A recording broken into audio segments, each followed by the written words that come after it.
today we're making clam chowder. I'm gonna add 3 cups of veggie stock, 2 medium carrots chopped, 2 pieces of celery chopped. I'm gonna add that in. 1 medium onion slice or chopped. Let that boil. This is boiling now, if you can see that.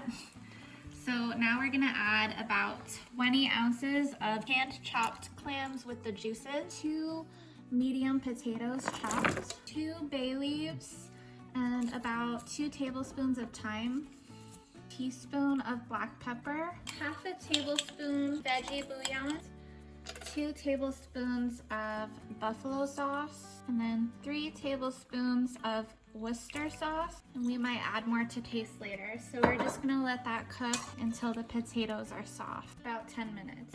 So we let the potatoes soften, and now we're going to add 1.5 cups of milk and 1.5 cups of heavy cream.